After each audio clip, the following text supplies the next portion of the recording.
So this is going to be a ranking of all 7 live-action Transformers films. With Rise of the Beast coming out and me finally finishing all the popcorn I got with my amazing Optimus Prime popcorn bucket, man, I love this thing. Now it'd be as good a time as any to come out and rank all the films in the series. Now this order is going to go from worst to best. There's certainly a lot to say about these films, so sit back, relax, and I hope you enjoy.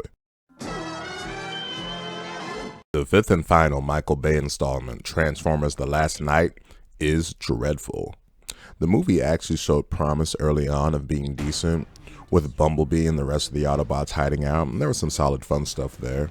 And Megatron back in full force with his excellent new design, he looked great in this. But the middle of this movie, which is when Cade and Bumblebee go to London to visit Anthony Hopkins, the movie just goes into a complete tailspin, as you'll be subject to some of the worst filmmaking you'll ever see. Humor, F. Dialogue, F. Pacing, F. Storytelling, F fucking minus. As a Transformers film, it commits the cardinal sin which a Transformers film just cannot do, which is completely sidelining all robots, in this case in favor of showcasing the Anthony Hopkins show for about an hour, while Cade and his British girlfriend play Indiana Jones Adventure Quest. It's just awful stuff. Once Optimus, Nemesis Prime comes back down to Earth, the movie actually becomes somewhat decent and watchable for the final 30 minutes, but even the action is boring in this. The film just lacked that larger-than-life explosive action that, for better or worse, the previous installments had. All this lends itself to being the worst Transformers film, and that's saying something. Say hello to your wife for me. In Revenge of the Fallen, the second installment's favor, the movie, mainly the first half, does carry on some of that charm as the original film did, and the film actually did deliver on the Transformers stuff that audiences would want to see, mainly in the first half. More robots, Megatron and Starscream moments, Optimus being a complete badass, and the action is definitely better shot in this film, highlighted by the film's Force battle, where Optimus takes on Megatron, Starscream, and Grindor all at once. It's an amazing scene that I believe is the best in the franchise. But this film is where the franchise, mainly the Michael Bay film's ugly qualities, would really start to show for the first time. For every cool moment, there's an annoying human character, racist Autobot caricature, highlighted obviously by the Autobot twins, Skids and Mudflap. They were just abysmal in this movie. Or humor or moments that are just what the fuck kind of bad. Dogs humping, giant robo testicles, or John Turturro in a thong. It's so childish, so awful, and the second half of this film is just filled with this kind of stuff. Post-Force battle, the second half of this film really sucks. Even the film's giant Egypt battle has little impact because the story, pacing, character development, and direction are so awful that the second half action that this film has just feels lifeless. The only thing that kept me awake is those slow-mo shots of Megan Fox. There's so many of them that it's hard not to stay awake when that stuff happens. The way I've always described Revenge of the Fallen is that you get to see the franchise at its best, but unfortunately you get to see a lot of it at its worst. Why don't you get a haircut with your bitch ass? Go whine to your boyfriend. The 4th installment, Age of Extinction, marked a new beginning for the Michael Bay films, as there was an entirely new human cast surrounding the franchise's main stars, Optimus Prime and Bumblebee. While this film has earned some reputation over the years, I've always given it credit for having, well at the time, the best amount of robo-characterization. There was great stuff from the main team of Autobots in this, Optimus, Bumblebee, Hound, Drift, and Crosshairs, and Lockdown was the Bay film's best bad guy. He was just a great antagonist in this.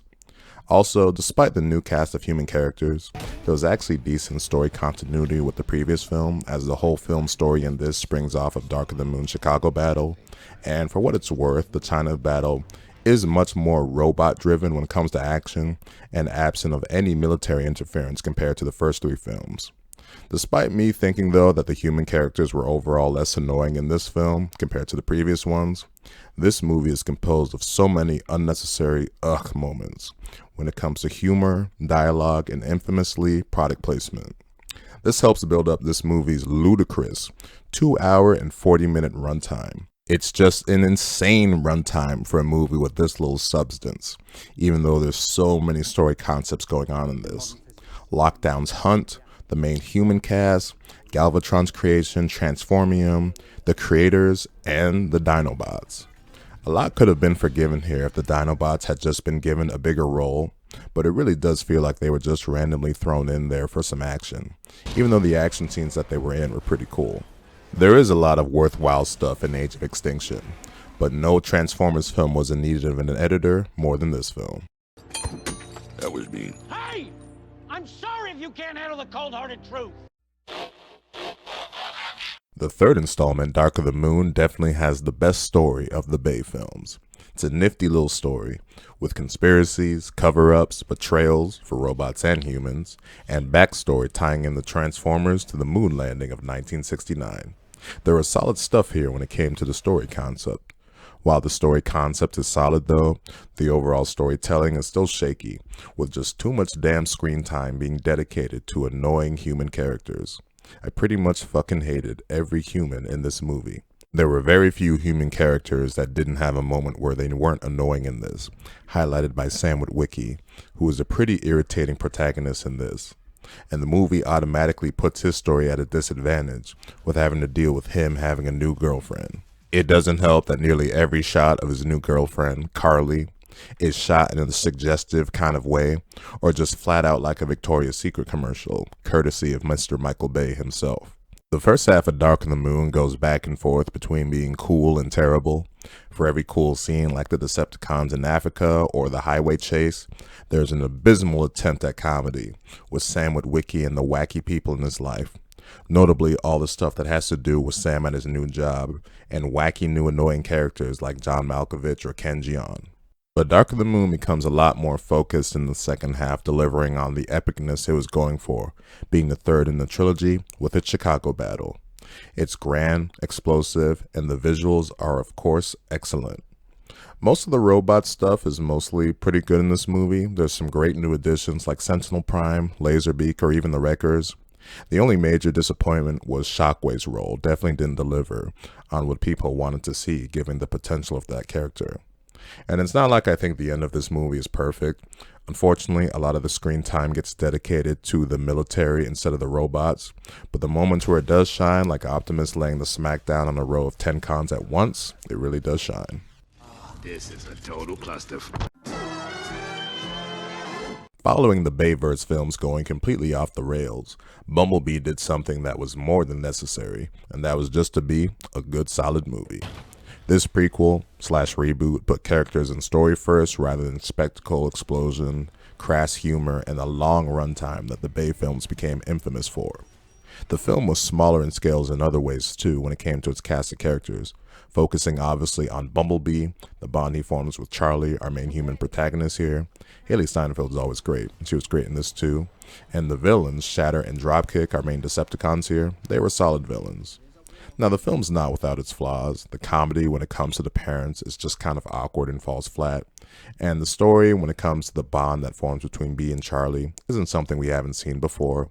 But the effort when it came to just good solid filmmaking in all aspects is something that all Transformers fans definitely could appreciate.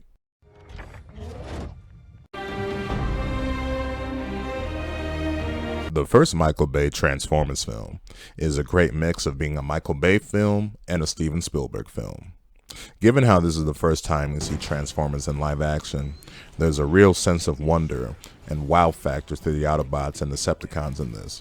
When the Decepticons first show up or transform, it's menacing, it's intense, and when the Autobots first appear, there's a real majesty behind those scenes, especially their first appearance, and you can definitely feel Spielberg's influence at hand here.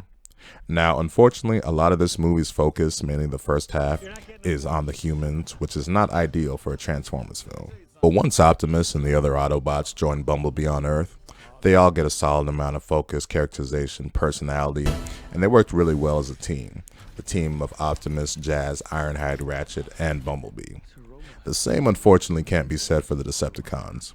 They're menacing when they show up, but outside of Megatron, there's zero personality here. It's not ideal, but it does play more into the whole sort of alien invasion type story they were going for here. In the movie's favor, the human characters are pretty likable here.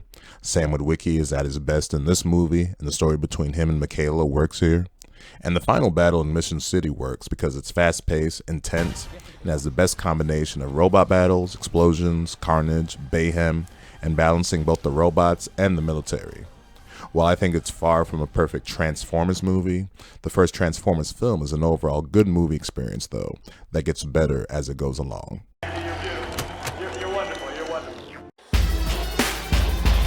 Rise of the Beast puts all the elements together to deliver an excellent Transformers experience.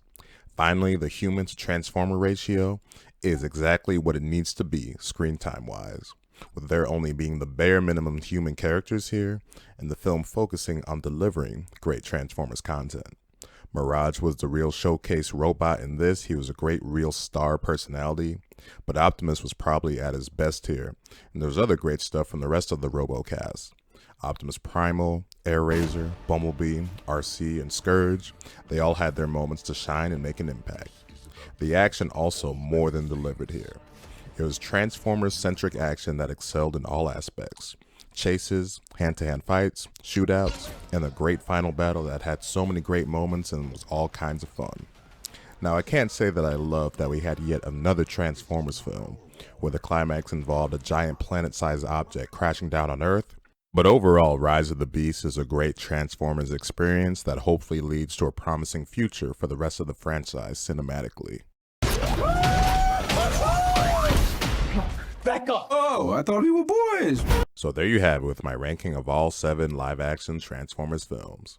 As you can see, this franchise is quite the roller coaster quality-wise, and there's a lot that you can say about all of these films. Some good, some bad, some just downright ugly. But hopefully the future is looking up with the release of Rise of the Beast and leads to a promising future for the franchise cinematically. So that'll do it for this ranking video of all the Transformers films. If you made it to the end of this video, thank you for watching.